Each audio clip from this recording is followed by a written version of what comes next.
I am speaking today on the first part of the theme, the wisdom of this world.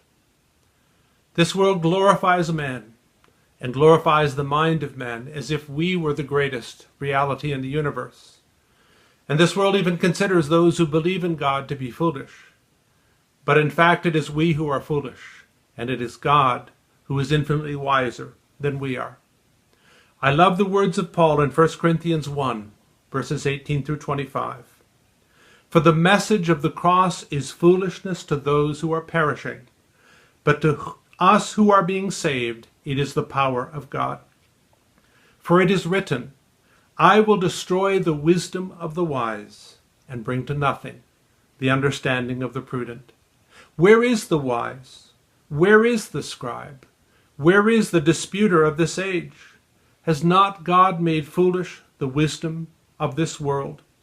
For since in the wisdom of God, the world through wisdom did not know God, it pleased God through the foolishness of the message preached to save those who believe. For Jews request a sign, and Greeks seek after wisdom. But we preach Christ crucified, to the Jews a stumbling block, and to the Greeks foolishness. But to those who are called, both Jews and Greeks, Christ the power of God and the wisdom of God. Because the foolishness of God is wiser than men, and the weakness of God is stronger than men. I love those last words, because yes, many in our generation think it is foolishness to believe in God. But the reality is it is we who are foolish. He is greater than any human being. He knows more about chemistry or physics or mathematics or biology because he made all things. He is the greatest teacher of all.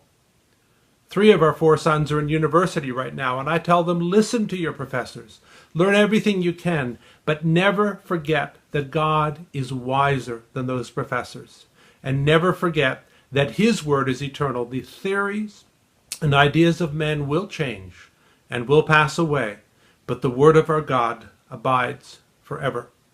When our boys were small, we took them to visit the American Museum of Natural History in New York City. And there was a saying written on the wall, mind is the measure of the universe. And of course, what the museum meant is that the human mind is the measure of the universe. But the reality is it is the mind of God that is the measure of the universe. This universe is far larger than we can ever measure. But God knows every corner, every part, and we do well to seek him.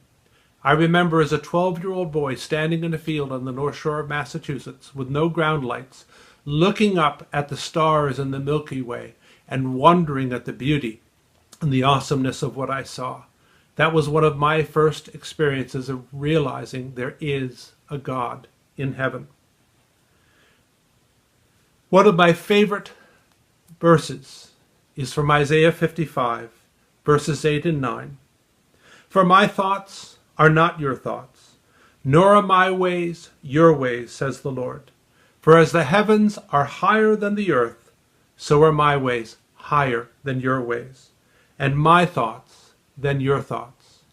I, for one, am so glad that God's ways are infinitely higher than ours, and that in his gentle kindness he has invited us to come up higher and to know him, the eternal and all-wise God.